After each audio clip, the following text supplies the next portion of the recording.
Folks, it's a Monday in the middle of October, so what do you think that means? It means we got an absolutely loaded show on tap for you guys tonight. Gonna talk about Lions-Chiefs, the marquee game of Week 6 in the National Football League, why Patrick Mahomes has his mojo back, ladies and gentlemen. Talk about him, talk about the Brian Branch situation. He just got suspended. It was announced by Schefter for a game. Talk about that. Also get into Baker Mayfield, why he is absolutely, without a shadow of a doubt thus far, the MVP of the National Football League. What this man is doing this season is absolutely beyond comprehension based on what the Bucs are missing. Speaking of missing players, let's talk about the Dallas Cowboys later. Dak Prescott is having the best season of his career, and the Cowboys are completely wasting it. Jerry Jones, in particular, has been wasting it. Talk about that. Also get into my Pittsburgh Steelers. All of a sudden, are we going to back our way into the AFC North title? Maybe my expectations have shifted just a little bit on my beloved Steelers. Talk about them later in the show. Reaction to Week 6 around the NFL, and of course, prediction for the double dip of games in Monday Night Football. You got Bills and Falcons, you got Bears and Commanders, two great games. Very excited, very fired up for today's episode of Carving Up Live. So let's drop the beat, baby. Here we go.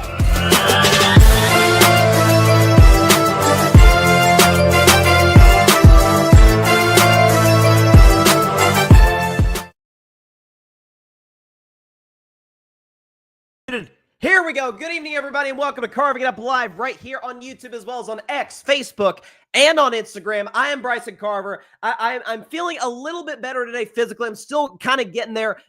Last week was kind of rough. I was under the weather, wasn't feeling the best, but I'm feeling better today. A mixed bag from my sports weekend, I got to say, because on one hand, it was great with my Vols winning, although the defense, as I said on Friday's edition of the Vol View, I have some concerns about the defense. But my Steelers beating the Cleveland Browns yesterday, which was fantastic. Any win over any Cleveland sports team, especially the Browns, is a beautiful thing to see for me as a Steelers fan.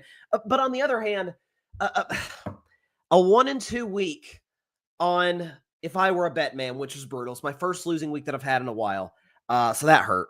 And the fact that Dak Prescott lost a game that he should not have lost, that the Cowboys should not have lost. It certainly wasn't on Dak. I'll talk about that, talk about all of Week 6. If your team played yesterday, I'm talking about it. Let's put it that way. So we'll talk about all those things throughout the course of the show. Recap of Drake May's big-time performance against the Saints. Baker Mayfield, who is absolutely, to me, clearly the MVP of the NFL after his performance against the Niners, about basically the whole Bucs offensive roster. It's unbelievable to see. So let's get started. But first, well, I hope you had fun with the Kermit memes, with the 0-2 stuff, with the you know what? Finally, we are rid, at least for this year, of the Kansas City Chiefs. They're done. They're dead. Let's just wash our hands with them. We'll worry about somebody else in the AFC this year. We'll worry about Buffalo, Baltimore, although Baltimore's now in the toilet, which is a beautiful thing to see as well. We'll worry about the Chargers, anybody but the Chiefs.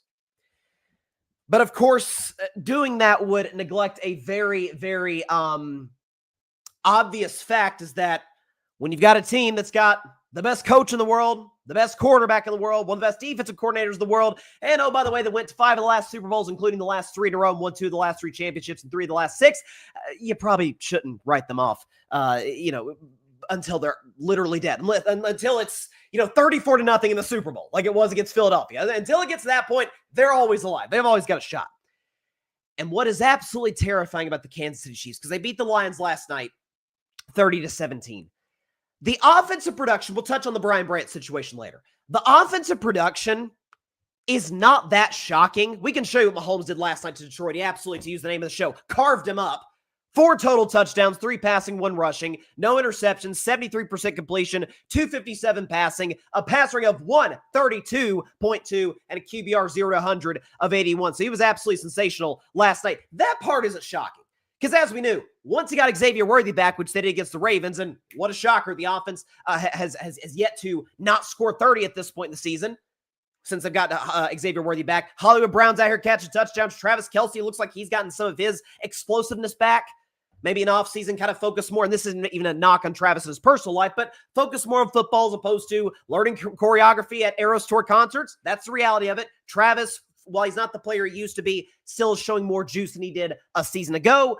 The run game's still non-existent. I still think the Chiefs will probably have to make a move at the deadline. I've had some people come on the show suggest Alvin Kamara. Only time will tell. That part's not shocking. The fact that Mahomes is still obviously the best quarterback in football since he's gotten Xavier Worthy back in the lineup. This is what he's done the last 3 games. He's 2nd in touchdowns, 4th in yards, 9th in rating, and the Chiefs are 5th in terms of points per game scoring, and they get Rashee Rice back this week. So they're back. It's the fact that for 3.5 hours, and I don't know if this is what led to the the altercation afterwards, which we'll touch on, they pushed Detroit around for 60 minutes. This is the biting kneecaps team. This is the team that under Dan Campbell, and I love Dan Campbell. I'm going to give Dan Campbell a lot of love in a few minutes. But this is the team that, as a Steelers fan, but also big-time Lions supporter in the show, as you guys know, since 2023, that I've kind of fallen in love with watching. That they have probably, been for me, the most entertaining watch in the NFL. Not just that they're explosive and fun and they use analytics, but they'll also punch you in the mouth, offensively and defensively. Not last night. Kansas City's offensive line controlled the line of scrimmage. Mahomes, without his left tackle, Josh Simmons, had all day to throw last night against the Detroit Lions, which, by the way, have Aiden Hutchinson on their defensive line, as we know. And offensively, the Chiefs are winning the line of scrimmage on the first drive of the game, even when Detroit is burning almost 10 minutes off the clock. And there's the controversial, it really wasn't that controversial. We'll touch on that as well. The trick play that got ruled back, it was a touchdown, then it wasn't a touchdown. It was the fact that on 4th and goal, that much to go to the end zone, the Lions said, you know what we're going to do? We're going to throw a pass, a parallel to the line of scrimmage to our immobile quarterback. That's how much Kansas City's working us at the line of scrimmage. We've got David Bleepin Montgomery, and we don't think we can score from that far out, from a foot out, against that Chiefs D line because of how much they're controlling it. And that's saying something because we're talking about, obviously I believe Tate Ratledge and Penei Sewell. You got some dogs on that Lions offensive line. And Chris Jones, who was heavily maligned throughout the week, rightfully so, by the way, that play against Trevor Lawrence, unacceptable effort. He led the charge. Karlaftis, all of these guys were fantastic. But I think something else too, back to the Mahomes front of it, is that, and this is what's terrifying for the rest of the NFL. Because the last few years, the Chiefs have had a good defense. Like it was funny. When Mahomes came into the NFL, he, bam, right off the bat, 50 touchdowns, throwing it all over Arrowhead Stadium. But the Chiefs defense was atrocious. I mean, that Super Bowl he won in 2019, he won in spite of the defense. And even to a degree, 2022, it was kind of like a bend but don't break unit. They'd force turnovers. Really, from 2023 on, they've been an elite defense. Got off to a rough start. Feels like they've kind of gotten back in their footing. Hold the Detroit Lions offense to 17. That's big time. But it's the fact that Patrick Mahomes, in the year of our Lord 2025, has the best wide receiving corps, best offensive skill position group that he has had in a half decade. And oh, by the way, in between that half decade, he's won 2 Super Bowls, a league MVP, and gone to another Super Bowl, and has yet to miss an AFC championship game in that span. So with a 2023 receiving corps that could not catch a cold in the regular season, won a championship. 2024, the receiving corps was beat up. The offensive line was beat up, got him to a Super Bowl. And now this year, weathered the storm, got through the 0-2 start, right? Got that really ugly win against the Giants. The Chiefs were missing a bunch of guys. I remember coming in the week saying, Kansas City, just win a football game. Just go in there, win, move on, get healthy. That's what they did. Took care of Baltimore. Lost again. They shouldn't have last week to Jacksonville. Shout out to my man Trevor Lawrence for getting the job done. And then this week, not just that they dominated the Lions, how they dominated the Lions. Physically dominated the bullies on the block. The we will bite your kneecaps team. That said a lot. And so, and another reason, folks, and I'm a Steelers fan, but I admire dynasties and I hate when they are discounted because of really petty reasons. You know how else the Kansas City Chiefs are back? Are the most feared team in the entire NFL? Oh man, it's the refs. They rigged it for the Chiefs again. I mean, the Jared Goff touchdown, folks. And Terry McCulley, shout out to him, the rules expert for NBC, on the spot called it out. Yeah, that's a completely illegal play.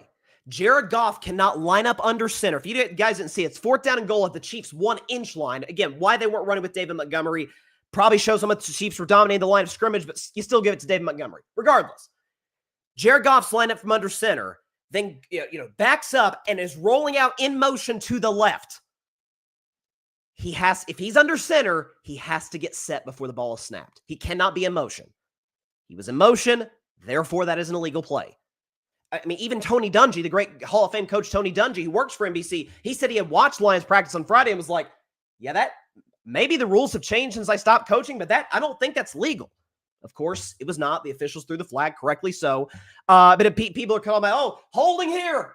Kelsey dropped a pass. To be fair, that Kelsey play was not a catch. That the ball hit the ground with Kelsey not having control. Regardless. Man, there was a holding in this spot. And the blind side blocked by Juju, and this play and that play, and they still won by 13 points. Are we going to do this when the Chiefs win in blowout fashion too?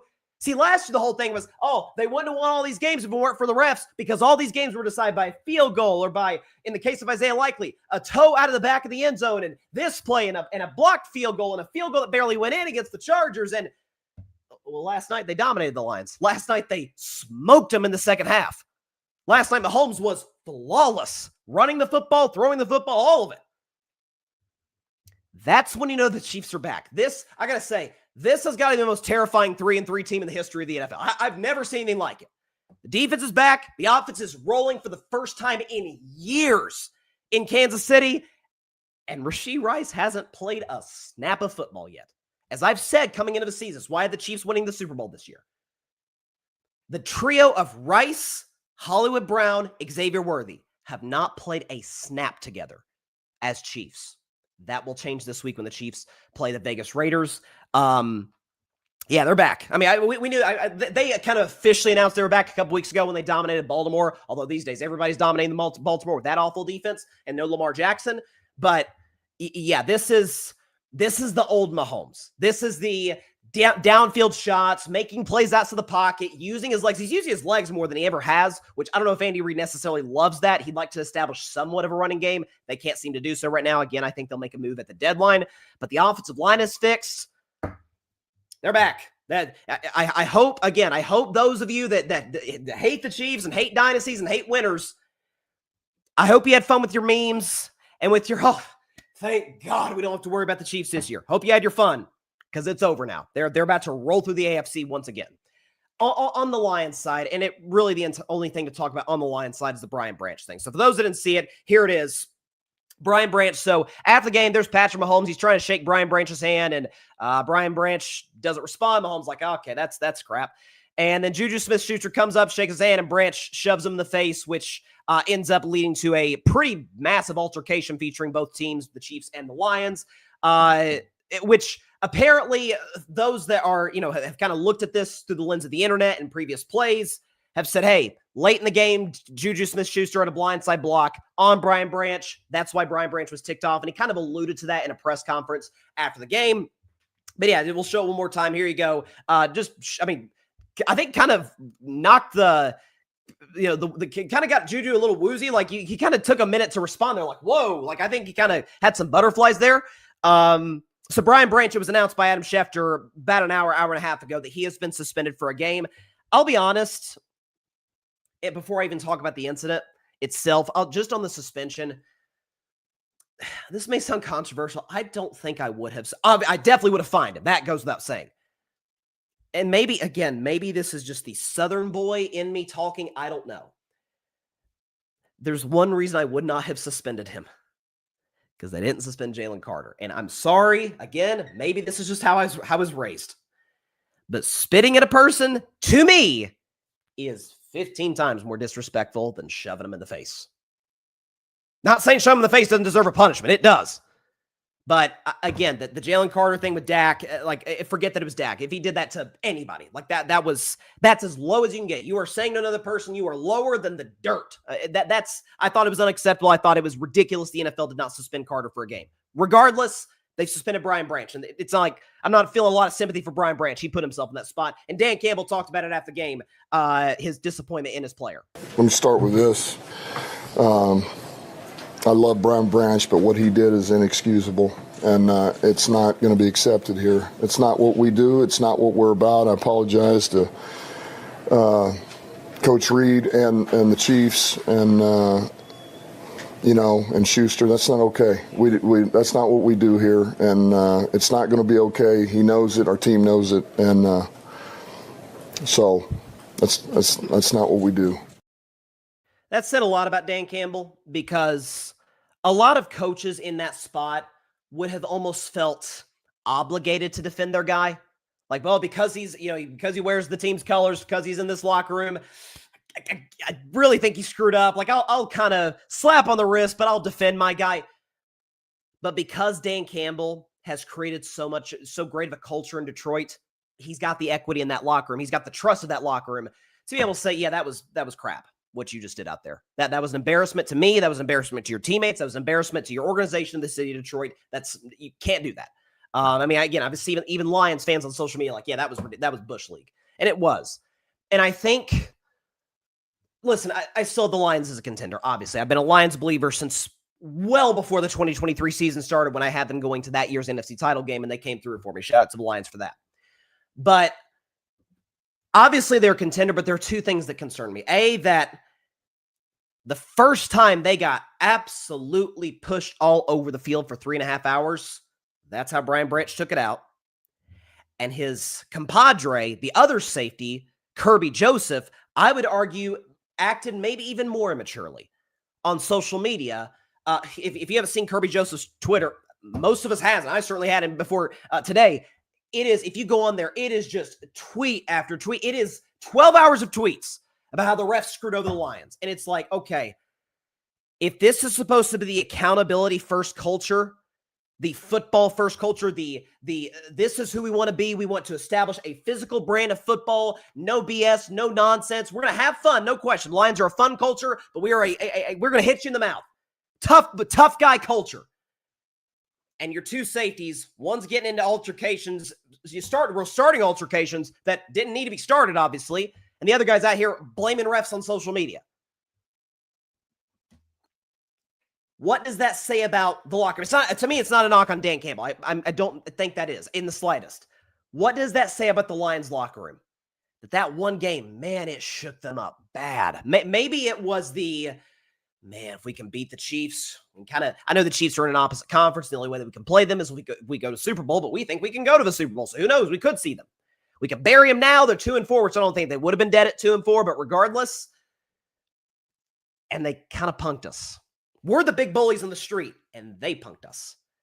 And I got to say, we don't have the rights to show the video. We do have the rights to show the audio. That's as mad after the game as I've seen and heard. I tried to get a screenshot of his facial expression. We'll play the audio. Patrick Mahomes was pissed off about it after the game. I mean, we play the game in between the whistles. They can do all the extracurricular stuff they want to do, but we play the game in between the whistles. We thought we played a great game today, and we'll keep this momentum moving forward. And again, he was ticked. I think Lions players were. That was Bush League on the part of Brian Branch. And again, because the NFL didn't suspend Jalen Carter, I wouldn't have suspended him for this, because again, this is just me personally and only me alone. I think spitting on somebody is about the most disgusting possible thing you can do to somebody.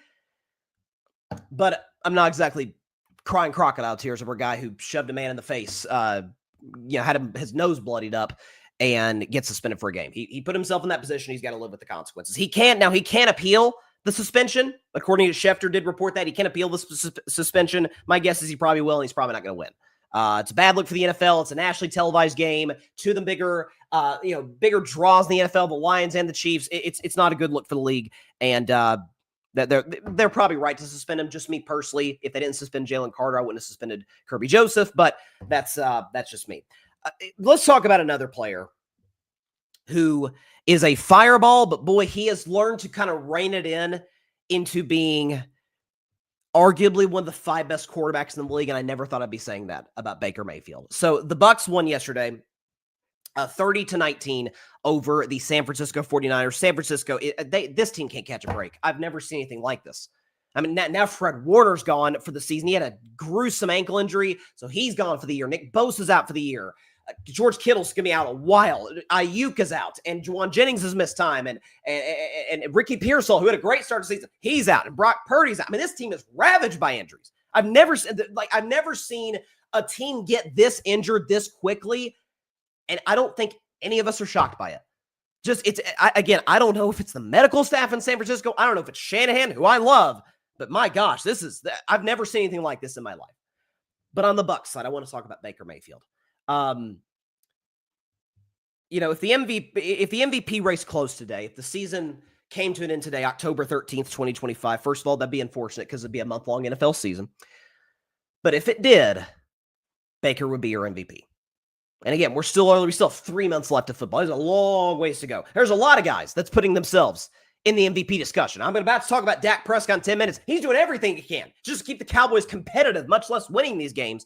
Drake May, I think, quietly is in that discussion. If Lamar Jackson come back and save the Ravens season after how they've looked without him, I think he could have a case. Mahomes has a case. Josh Allen has a case. It's a crowded space. But I think Baker's your front runner right now.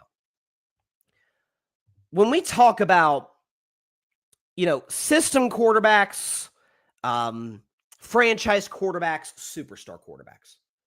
A system quarterback is a guy that is productive if you give him the right, the right set of circumstances, good coach, solid O-line, nice weapons, good running game, play within the offense.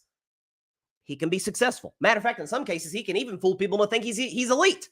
That's what I've said many times about Brock Purdy. Oh, man, you give Brock Purdy 2 great receivers, a great tight end, a great running back, great coach, great left tackle. Brock Purdy can look like an MVP. Take those things away, Purdy's pretty average.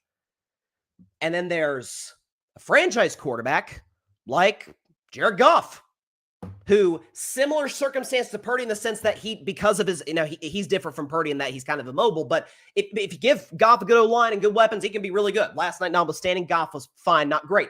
But we've seen Goff do it in multiple places now, though. We've seen him be elite with the LA Rams and get him to a Super Bowl. We've seen him be elite with the Lions, be in the MVP discussion and get Detroit to an NFC title game 2 years ago and the 1 seed last year. That's a franchise quarterback. And a superstar quarterback, he is a ceiling raiser to however far your team can go. In other words, even if you're missing pieces, you wouldn't know it based on what the production this guy's given. This is what Dak Prescott's doing in Dallas. This is what Mahomes did early on this season with the Chiefs, with Xavier Worthy and Rashee Rice out. Now he's got those guys both back. Holy cow, watch out for the Chiefs. This is what at times Josh Allen would do for the Bills. This is what Joe Burrow has done for the Bengals. The bad defense, bad O-line. This is what Baker Mayfield is doing with the Tampa Bay Buccaneers. So he goes into yesterday as if the team wasn't beat up enough. No Mike Evans, no Chris Godwin, beat up O-line, no Bucky Irving. And then yesterday, he loses to Mike Egbuka, the guy who is thus far the runaway, not even close, offensive rookie of the year. Loses him too. And there's a great graphic here that I saw on social media, and it hits the nail on the head on what Baker is doing. The last drive Tampa had to basically ice the game. They were up 8, went down, got a field goal, put the game away late in the fourth quarter. He did this with a 3rd-string tackle, 5th-string guard, his 5th, 6th, and 7th-string wide receivers. I mean, he is out here throwing to Sterling Shepard, to Tez Johnson. I mean, who are these guys? And he's putting up numbers like this. We'll show you what Baker did yesterday. He was, once again, outstanding against the 49ers. 2 touchdowns, no picks, 73% completion, 256 passing, a passer rating of 139, which is insane, and a QBR 0 to 100 of 80. He's got the Bucs to 5-1. In 4 of their 5 wins, he got them via game-winning drives. He made the play of the game yesterday. I don't know if anyone saw this. It is the Bucs have a 3rd down and long in their own territory, so up by a point in the 3rd quarter. They punt the ball to San Francisco. Maybe the Niners take the lead. Maybe the whole game shifts. And Baker Mayfield gets sandwiched in the pocket.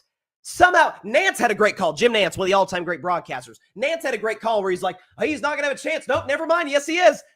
Baker breaks out of it, ends up running to the left side, avoiding a linebacker, gets a block. Looks like he's still going to be tackled short of the 1st down, reaches the ball, gets the 1st down. It's like, that's Baker Mayfield. That's the competitor that guy is. As a early critic of Baker in the first stages of his career, and I don't think all of it, as much as I bash the Cleveland Browns, and rightfully so, they're a garbage franchise. We know that. This is the worst botched franchise QB they've ever had in their history, is losing Baker Mayfield, letting Baker Mayfield go.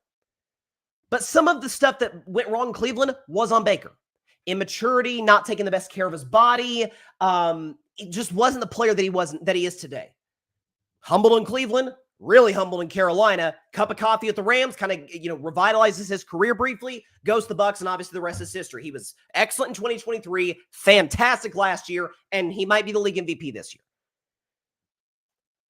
I thought the Bucs, before the year I had Josh Allen as my MVP. I thought Josh would go back-to-back. That still could happen, and Baker was my runner-up.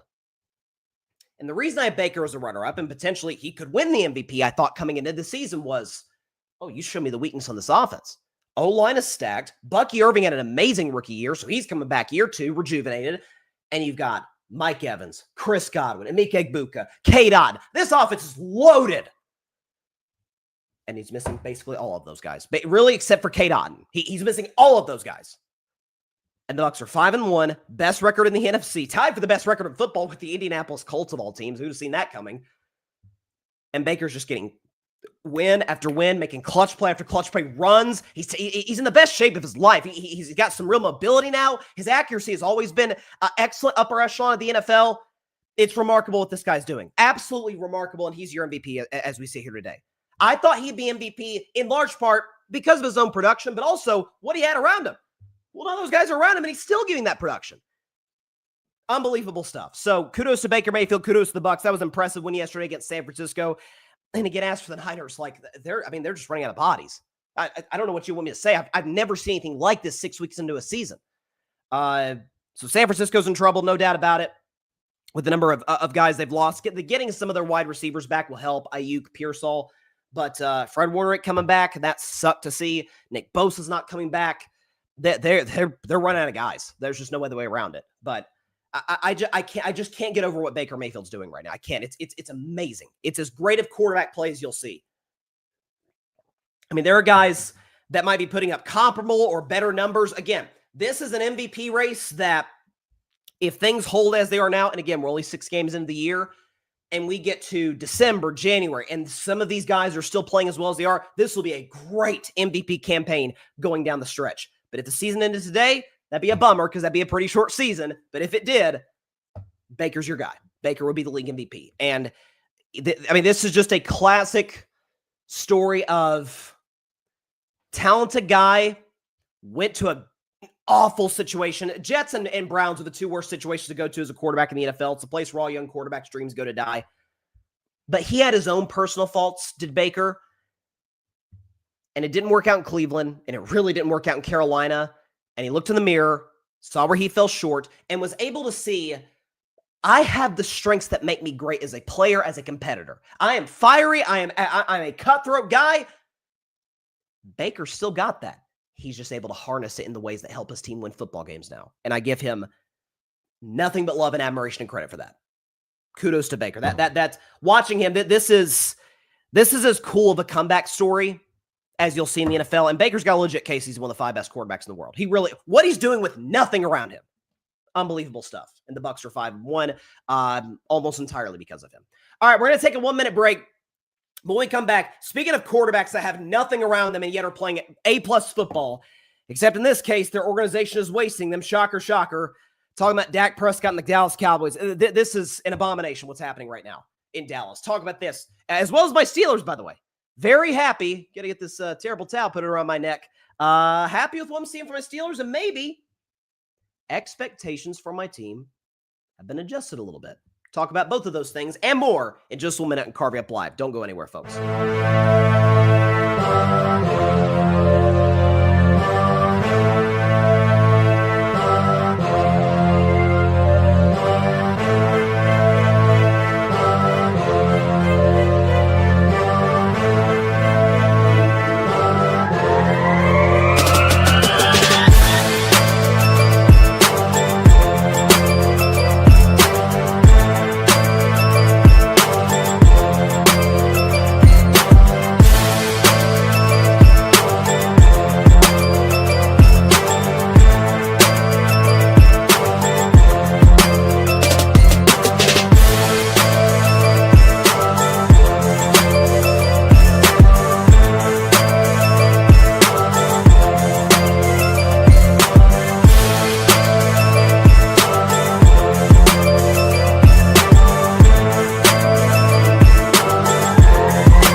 Welcome back to Carving It Up Live. I'm excited to be here on the show.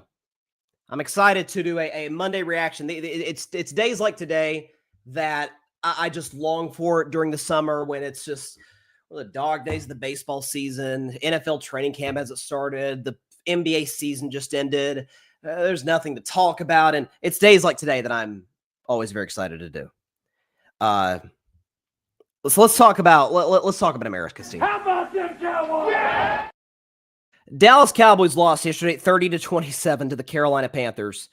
First of all, let's give some love to one Panther in particular. Let's talk about real quick Rico freaking Dowdle, former Dallas Cowboy, who said, I mean, this man pulled a Babe Ruth. He called a shot coming in the game saying, Cowboys, y'all better buckle up because I'm coming right for y'all's heads. And he backed it up. He showed what Rico Dowdle did yesterday. $183 rushing, 6 yards a carry. That'll work. 56 receiving yards and a receiving touchdown. Back-to-back games with 200 yards from scrimmage has Rico Dowdle had. I think he's fourth in the NFL or something in rushing. He's been awesome. So kudos to Rico Dowdle for this real resurgence in Carolina, stepping in for the injured Chuba Hubbard. He's been sensational, and Carolina's 500. I said before the year, people just writing Carolina, oh, they're awful. They're not a playoff team, but they're a team that could screw up somebody's season. And who knows? Maybe they messed up Dallas's. What we are seeing right now, we saw it to a degree last year with the Cincinnati Bengals, where a quarterback is having a truly insane season. Truly insane. And ownership is cheap, pay the wrong positions, move on from the wrong guys, defense is garbage, O-line is garbage. Burrow has an awesome season, is getting MVP consideration large part because of his individual numbers, as well as what he's having to work with an O-line and defense and all of it. Average coach, we're seeing it to an even more flagrant degree with Dak Prescott and the Dallas Cowboys. So let's look at each thing one by one. Dak yesterday against the Panthers was obviously phenomenal. 3 touchdowns, no picks, 73.5% completion, 261 passing, passer rating of 124.8, and QBR 0 to 100 of 90. He was phenomenal. He's probably the best. Him and Rico Dowdle were the best players on the field yesterday. And in the last 3 weeks, keep in mind, with no CeeDee Lamb, with multiple starters out in your offensive line, without your nice offensive gadget guy, Kevontae Turpin, this is what Dak's done the last 3 games. He's been basically flawless. 11 touchdowns, no picks, 71% completion, 282 passing yards per game on average, 125 rating, and a QBR 0 to 100 of 90, rounded up to 91. So Dak's obviously been sensational.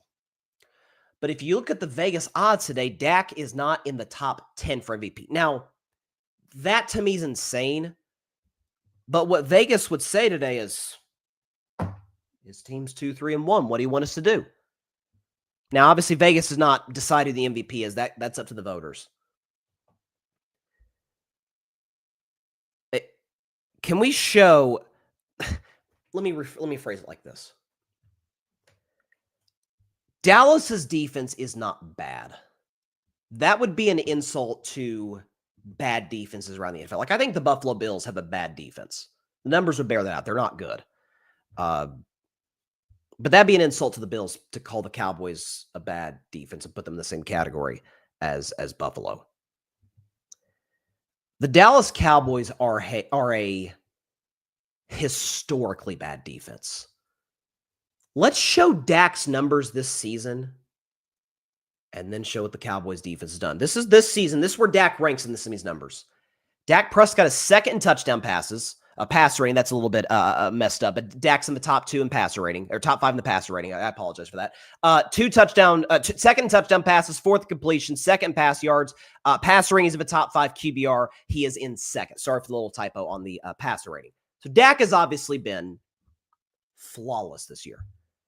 Here's the Cowboys defense. I mean, this is unimaginably bad. 31st in points per game allowed. Last in yards per game allowed. 28th in yards per play allowed. Last in pass yards per game allowed. Last in touchdown passes allowed. Last in passer rating allowed. 29th in rush yards per game allowed. They are the 7th team to allow 30 points per game and 400 yards per game in the Super Bowl era.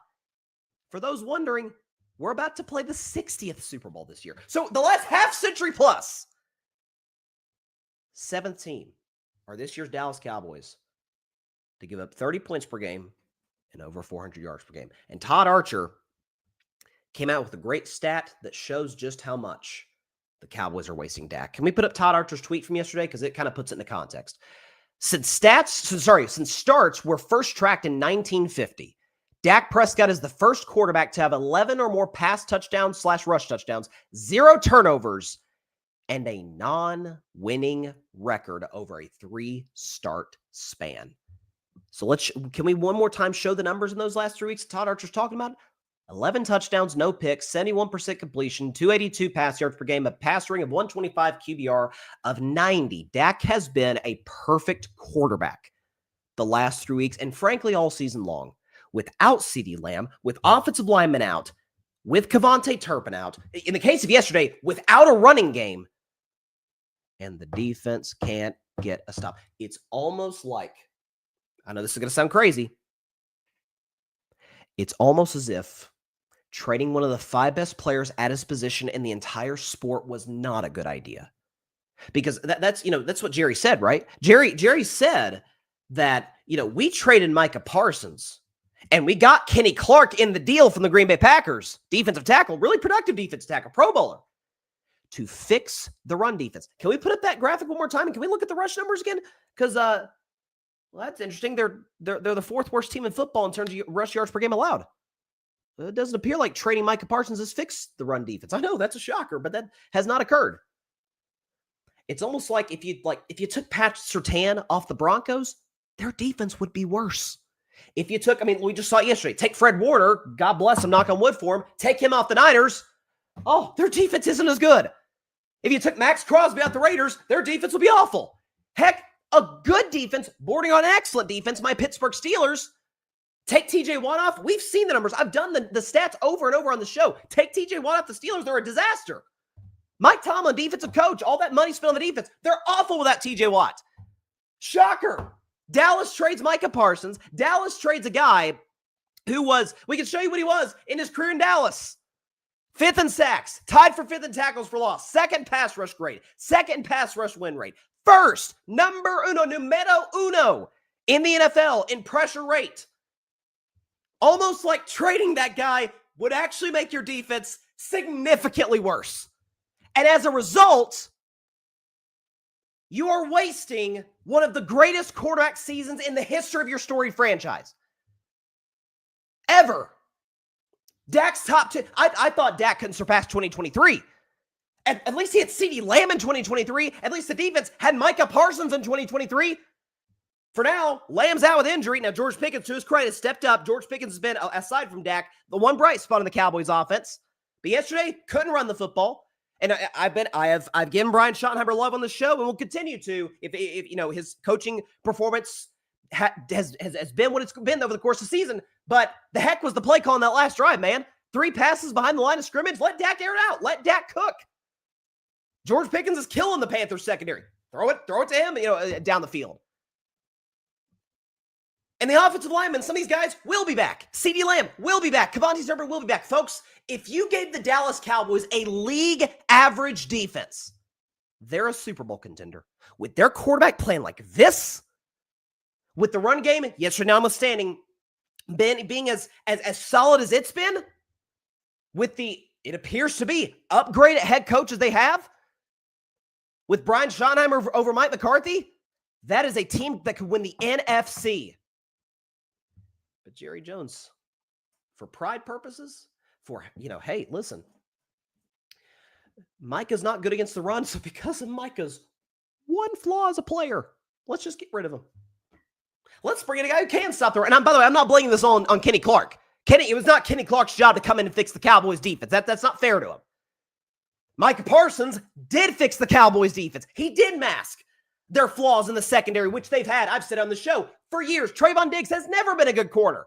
Micah Parsons could mask that. Why? Because the best pass defense, in some cases, the best secondary is a great pass rush. So you don't get burned over the top. Well, now you don't have a pass rush.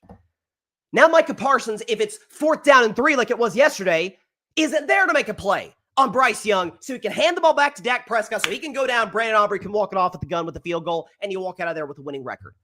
But instead, Jerry Jones, per usual, pride gets in the way, having to reassert himself. Guys, I run the Cowboys. If everything that goes right, give me the credit. And in the process, he's screwing over the best player in his team. Dak has played literally flawless football. And doing it with no CeeDee Lamb. Yesterday, no running game. Offensive line beat up, no Kevontae Turpin. And the defense cannot get a stop. You know why? Because the personnel isn't good. You know who was a good guy to have in that defense? Micah Parsons. You know, there's a lot of teams out there that would like to have themselves a Micah Parsons, and you had him. You pissed away a chance to be a Super Bowl contender. Jerry, I thought that's what you were about. I thought you were trying to compete for championships. Evidently not. And that's where we're at today. It's amazing how much he blew this. But that's the Jerry Jones way. And that's what the Cowboys are going to continue to be mired in mediocrity for the rest of that man's life and probably that of his son. Because Steven might actually be worse than Jerry. Yeah, it's humiliating. So let's get off that for a second. And let's talk about a team that did win yesterday, a team that's been winning. Let's talk about my beloved Pittsburgh Steelers. Get this terrible towel on my shoulder. Here we go. Feeling good about myself today. So of course, Victory Monday for the Steelers. Therefore, it is a black and yellow Victory Monday, baby. Black and yellow, black and yellow, black and yellow, black and yellow. Yes, indeed, the Pittsburgh Steelers got a W over the hated, and I do mean hated in a football context, of course. I don't hate anybody in a real life sense, but in football context is different. The hated Cleveland Browns, 23-9 yesterday. And, watching that throughout, so the Steelers don't get a touchdown the first half. They're moving the ball well on a darn good Cleveland defense, a great Cleveland defensive line. If you look at some of these second and third level numbers, Cleveland might have one of, if not the best D-line in football. Having Myles Garrett obviously helps that, but their personnel's good up front. But they're moving the ball. Boswell's making his kicks. It's like, okay, is this going to be like a yet another kind of classic Steelers-Browns game? Low scoring. It's closer than I feel like it should be. That's partly why I took the Browns plus 6.5, because both defenses are great, and I have some concerns about both offenses. And then in the second half, folks, credit where it is due. Aaron Rodgers was excellent, and we can show you Aaron's numbers over the course of that game yesterday. Again, playing within the offense, he's done his job. 2 touchdowns, no picks, no turnovers, 70% completion, 200 passing yards. I actually should say 235 passing yards. I apologize. But a 115 passer rating and a 64 QBR. Again, 235, that should say, rather than 200 for Aaron Rodgers passer rating. In terms of passing yards yesterday. He was efficient. The Steelers' run game went for 100. I thought it was solid. Jalen Warren breaking tackles, getting him out in space. Arthur Smith has called a good game. And as I sit here today with the Steelers 4-1, and we know this is the easy part of their schedule. The Steelers wanted to do anything this year. They had to take care of this first part of the season, where it was Jets, Patriots. Clearly now that looks like a pretty good win. Again, we kind of stole that one from New England. Hey, you can't never apologize for a win in the NFL.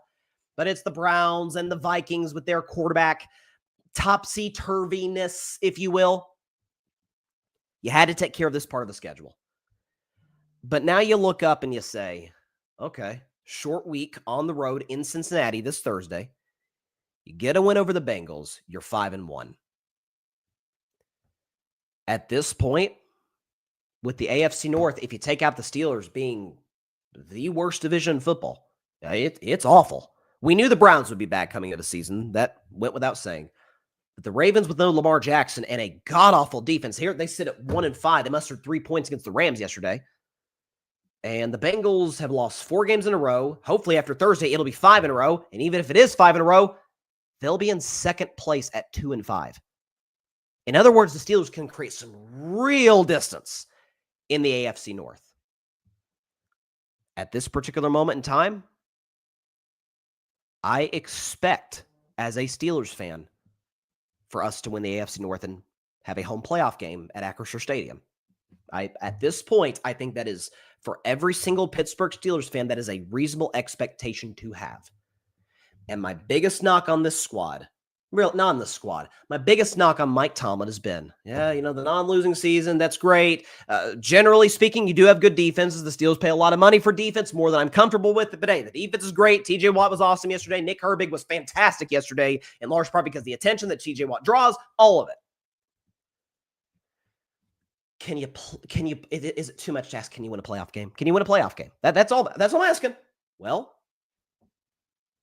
take care of business. If Aaron Rodgers continues to be efficient, play within the offense, do his job, you could absolutely host a playoff game. And if we look at the wild card mix today, if you look at the standings today in the National Football League, the Pittsburgh Steelers currently have the number 2 seed in the AFC. Now, I don't think that's going to hold. I think the Chiefs are going to go on a roll. We'll see what Indianapolis does. The Bills have an easy schedule. I think the Bills and Chiefs will be the top 2 seeds in the conference. But let's say the Steelers get number 3. That would give them a matchup against the Denver Broncos. They could also play the Patriots, the Jaguars, the Texans, any of those squads. You should win a home game against one of those teams. Bo Nix is still young. Denver's got a great defense. Offense, we saw it yesterday against the Jets. Yikes. There's a lot to work on in Denver on that side of the ball. There's a long season, so we'll see what they look like come January should they get in the postseason. But the Steelers defense has found its way. Got off to a bad start early in the season. They were awful against the Jets. Looking back now, that game, how did Justin Fields look that good against us? That was rough. Week 2, Seattle, who looks excellent today, carved us up. Sam Darnold had a great game against us. And since then, Patriots had 14 points. They kind of pissed away 2 more touchdowns at the goal line. But regardless, good win against the Patriots. Pretty much shut down Minnesota's offense for the majority of that game 2 weeks ago in Ireland. And then yesterday against the Cleveland Browns, albeit not a very good offense, but you held them to 9. You held them to single digits. You did your job. You did what you were supposed to do. Now the question is, moving forward, Bengals don't have a good offense. It's Jamar Chase, and that's it. The Packers do. The Colts do. Chargers do. Going forward in the season, the Bills, the Lions. Who knows if Lamar Jackson will be back for one or both of those Ravens games. He brings them a new dynamic, as we all know. But I'm telling you, with the padding that the Steelers have gotten, taking care of business, winning the games as they're supposed to, that's huge. And you've gotten not 1, but 2 breaks. Burrow's out and Lamar's out. Burrow's out for maybe the rest of the year. Lamar could come back soon and after the Ravens bye next week. You should win the AFC North.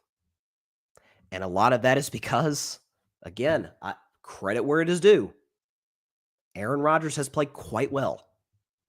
Passer rating's well over 100. Touchdown to interception ratio is good. He's been, I don't want to say crazy accurate. He's missed a couple of layups that prime Aaron Rodgers wouldn't have missed. But again, he's 41. He's going to miss those. The mobility still is a concern. But the offensive line has been better lately. And that's saying something given the D-line they just faced in Cleveland with Myles freaking Garrett yesterday. Myles Garrett never got to Aaron Rodgers. A lot of that credit goes to Aaron, to Arthur Smith. They ran the football relatively well given who they were facing. No Calvin Austin, so they didn't have a number 2 receiver outside of DK Metcalf, or at least next to DK Metcalf, who's been worth every penny, which I thought he'd be when the Steelers brought him in from Seattle. Should win the AFC North. And if you do, then the question is if you can win a playoff game. And I'll say this, and I told a buddy of mine this yesterday. As a matter of fact, I'll name drop him because he's been on the show. Alfred Parsard Jr., big Jets fan, dear friend of mine. And he thought Aaron would work in Pittsburgh from the jump. And he's been on me like, apologize to Aaron. I'm like, we're 6 games in. I'm not going to apologize to Aaron. I will give him credit where it's due. And thus far, Aaron's played quite well. But if the Pittsburgh Steelers win the division, host a playoff game, and they, for the first time in a decade, win a playoff game, I'm giving nothing but love and adoration to one Aaron Rodgers. If he can overcome the curse of Mike Tomlin in the month of January, nothing but love. And the fact of the matter is, this team's, I've always said the roster's not the issue. You've got a great defense. You spend a lot of money on that side of the ball. You've got good personnel at running back with Jalen Warren, Kenneth Gainwell, not 1, but 2 excellent tight ends of Pat Freiermuth, Johnny Smith, a true number 1, DK Metcalf. I wouldn't mind if the Steelers went out the deadline and got a number 2. Calvin Austin's more of a 3. He's not a 2. Don't want to have to, shoulder that kind of load as a number 2 receiver. Go on the deadline, get a legit number 2 receiver, put him opposite DK Metcalf. And if Aaron Rodgers can play efficient football, play kind of in that game manager type of role, don't turn the football over, you can win a playoff game. That's where I'm at. I'm a happy Steelers fan today. I'm not going to lie. This is the best I've felt about this team in a while. I really am. I thought that game yesterday would be closer than it was because it's 2 great defenses, because of the divisional familiarity. Again, if folks are kind of looking up like, Dylan Gabriel, who I don't think is a long-term NFL quarterback. Dylan Gabriel's bad. Dylan Gabriel couldn't catch a break yesterday in terms of David Njoku couldn't catch a cold. He got multiple drops from other guys. There were opportunities for Cleveland to get back in that game, and they couldn't take advantage. But the Steelers did what they were supposed to do. Played efficient offensive football. Now you go to a game, short week against Cincinnati. Take care of business. Get a W against the Bengals. Move on. 5-1, 3-game lead in the division. Going into late October with second-place team. Probably won't get their quarterback back this year, Joe Burrow. And the team that would actually threaten you for the division, the Ravens, are 1-5 today. They're a disaster. And even if Lamar comes back, is he fixing the defense? I've adjusted my expectations for the Steelers. I had them as a losing record, first losing record in the Tomlin era. Injuries happen. Circumstances change. My expectations have changed. We'll see how it turns out. But credit where it's due, baby. Credit where it's due. Aaron Rodgers has been very, very good. The credit where it is due. He's been excellent. Come back in just 1 minute to do a Week 6 recap of the rest of Week 6 NFL action. Talk about that in just a minute. Don't go anywhere.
Welcome back to Carving Up Live. Thanks, everybody, for stopping by on this Monday. So, of course, as we always do, we do a recap of all the big games, or really not all the big games, all of the games in the NFL yesterday.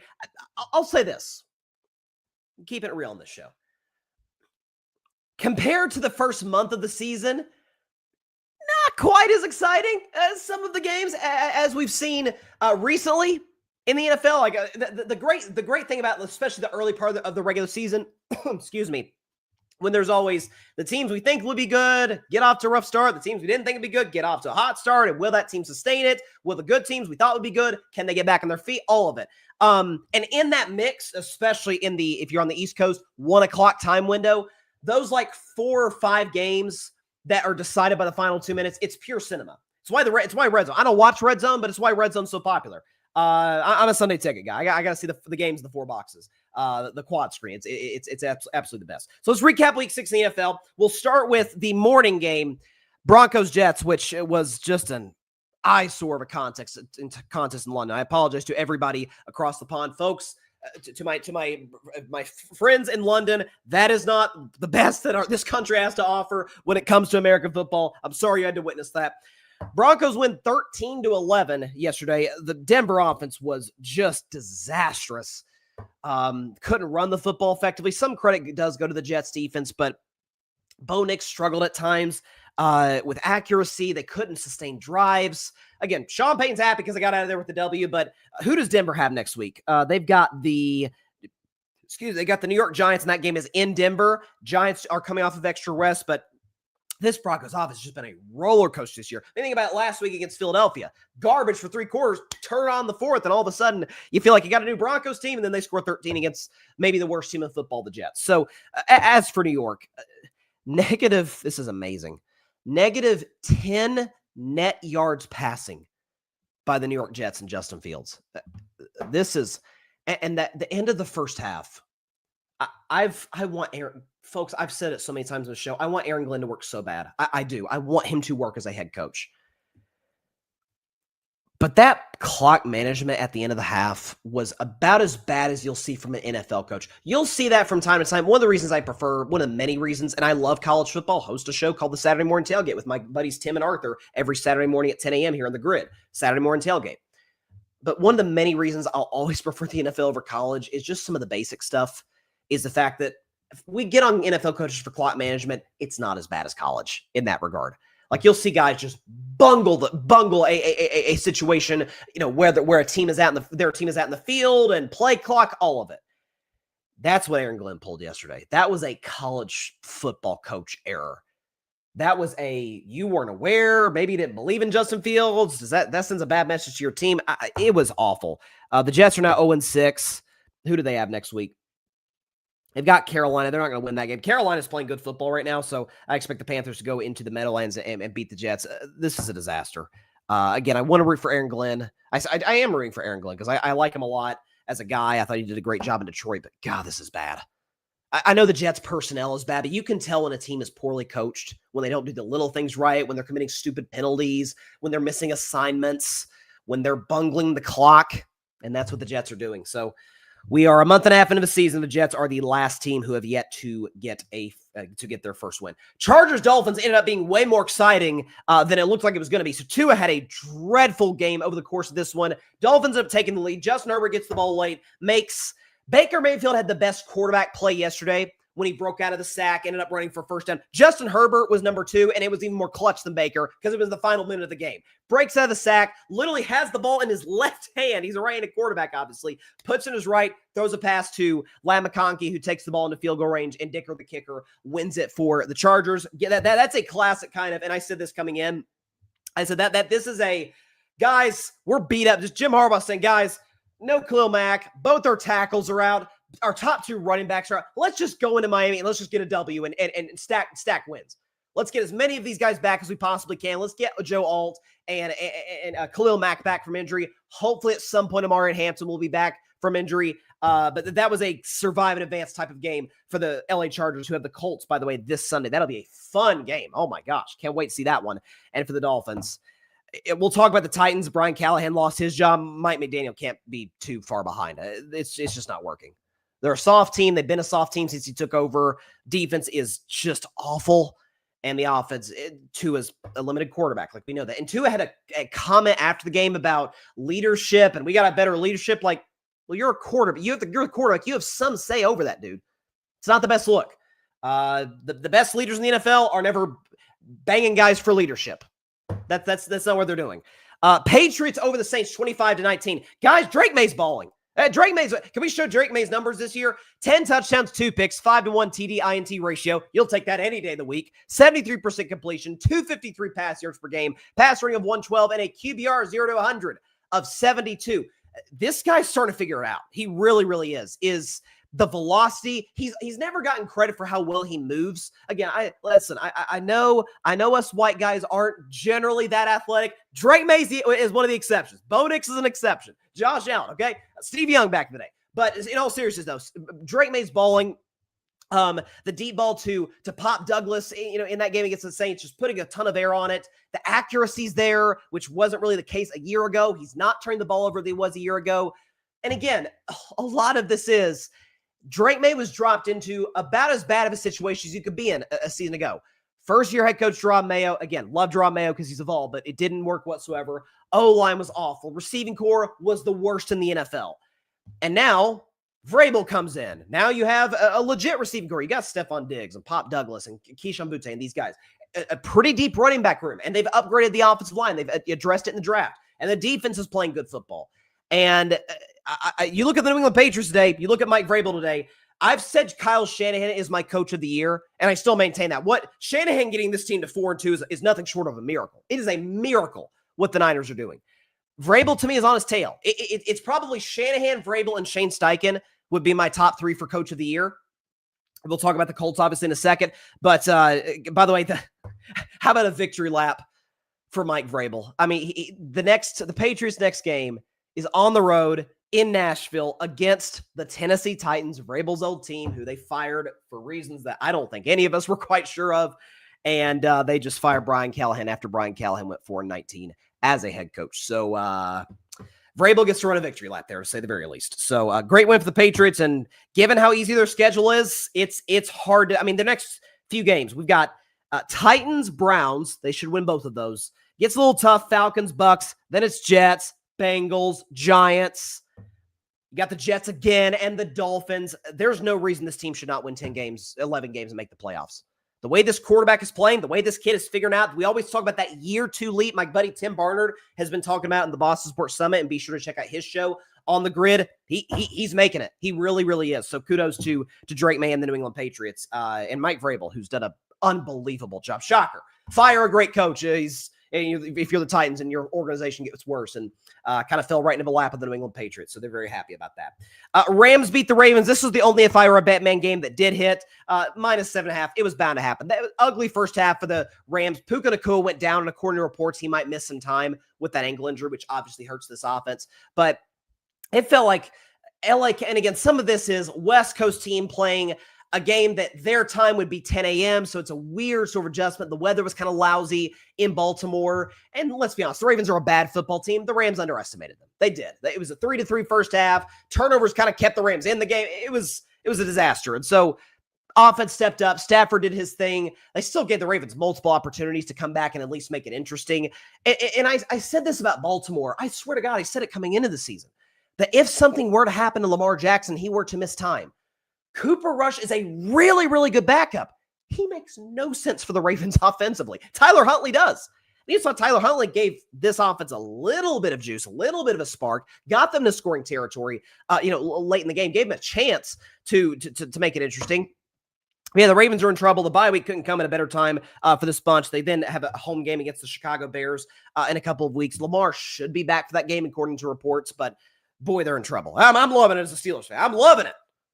Let's run away with this AFC North. Let's take it from the Baltimore Ravens. I'd love to see it.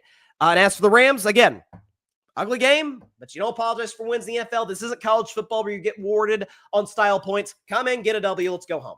And a big time kind of not feel good about yourself win because they only scored 17 points, but a way to kind of get the bad taste out of their mouth that's been lingering for the last 10 days prior to that for the game they should not have lost to the San Francisco 49ers. So Rams get the W. Colts get a close W, a surprisingly close W over the Cardinals, who had to start Jacoby Brissett. Kyler Murray, I think, was dealing with some sort of, I know he was potentially concussed, was dealing with some sort of injury beyond that. He was not healthy. And the Daniel Jones story is unbelievable to watch. I mean, again, the talent he's got around him does get a little bit overshadowed because of how shocking Daniel Jones' play has been. But you've got Jonathan Taylor, and you've got Tyler Warren. You've got some excellent Michael Pittman, legit, receiving talents and a good running back and a good offensive line, by the way. And Steichen's an excellent play caller. But this is unbelievable to watch. The accuracy is off the charts. The deep ball is cooking for the Colts. The fact, again, a lot of that has to do with Jonathan Taylor. When you have to worry about Jonathan Taylor gash you, he could break a big run any second. You got to kind of, worry about that and stack the box to a degree so that Daniel Jones can be able to hit you over the top of some of these deep threats. That is unbelievable to watch. Kudos to the Colts, tied with the Tampa Bay Bucks for the best record in football. Indianapolis, big game against the Chargers this week. I'm as excited for that game as any in Week 7. That's going to be a fun one. Seahawks beat the Jaguars. This was tough to see for my guy, Trevor Lawrence. He didn't get a lot of help on some drops. Brian Thomas had a brutal drop late in the game that would have given the Jags a chance to extend a game-tying drive, a potential game-tying drive. But Sam Darnold was great. Jackson Smith-Njigba there are folks arguing if he's the best receiver. That's a bit premature because Justin Jefferson, Jamar Chase still exist and they're still in their prime. I think this kid's a top 5 receiver in the game. Like it's Jefferson, Chase. I still think CeeDee Lamb's in that category. And then to me, it's the two young guys, Puka Nacua and Jackson Smith-Njigba. These guys are, I mean, the speed this guy brings to the table is off the charts. He can cook the defense any second. Route running's off the charts. And as my guy Arthur Hurst would say, people talk about LSU being wide receiver U. It's time to talk about Ohio State. You got Mika Igbukah, Garrett Wilson, Jackson Smith and Jigba. You got some dudes. Jeremiah Smith in the future, obviously.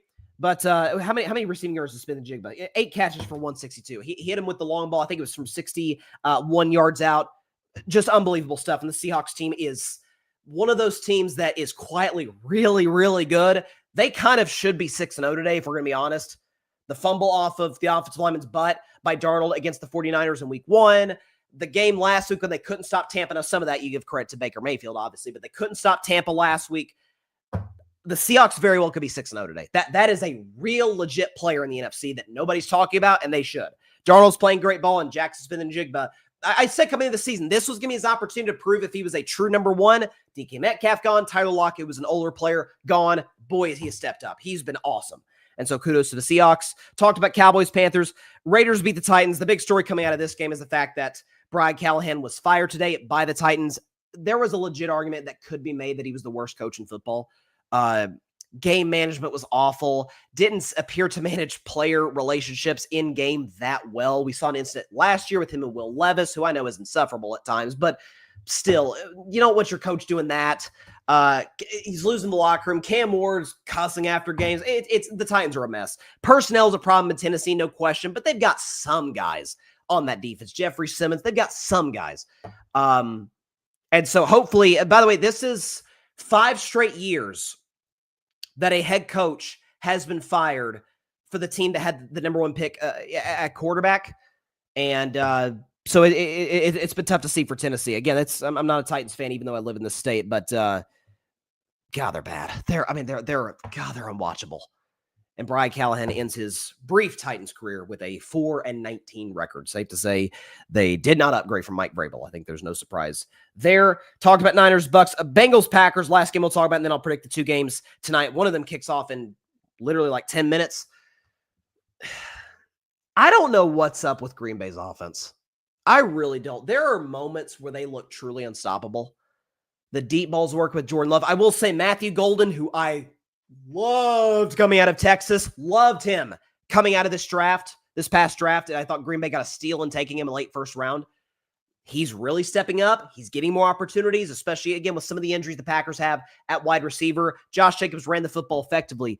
But they go through these lulls of, again, I theorized in the first 2 weeks against Detroit and against Washington, where they won both of those games in dominant fashion, that it's, okay, Green Bay builds a lead. Now they're just going to sit on the clock and run Josh Jacobs to death. Not really. I mean, they had a double-digit lead throughout most of this game against the Bengals, that they controlled this game really from start to finish, generally. But there were times where they're not generating much of the run game. Jordan Love appears to be off, missing some throws. It's weird. They scored 27. The Bengals are obviously an awful defense. Something's up with this team. I don't know what it is. They were awful offensively against the Bengals. Then Dak shredded them. Now, Dak shreds everybody this year, but shredded them for 40 points without CeeDee Lamb in week 4. Go on the bye, come back this week, and it doesn't look that much better. So, again, you never apologize for winning the NFL. The Packers didn't look all that good doing it. So, there you go. All right. We got two games tonight. Before we get out of here, let's get the background music going. Okay, double dip.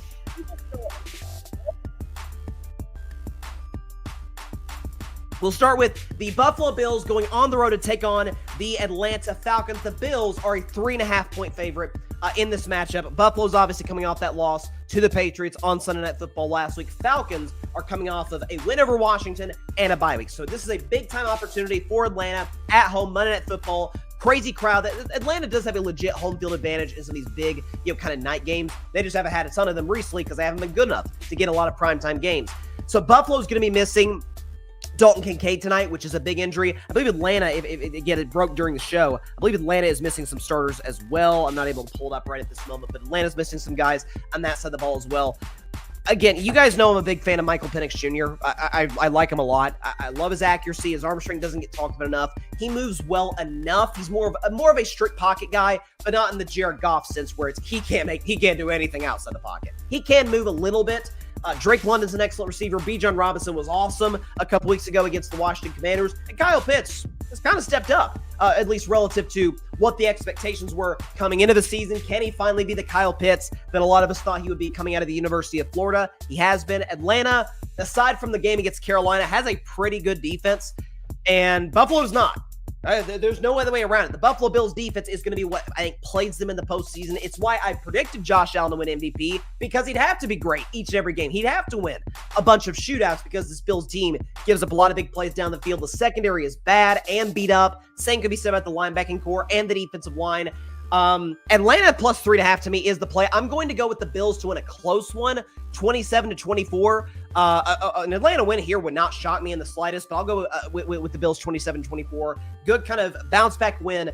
But yeah, 3.5 on the road's too much for a team that does not have a good defense against a solid team in Atlanta coming off the bye. Now, you might have noticed, those that watched the show on Friday, might have noticed that I did not make an upset of the week pick.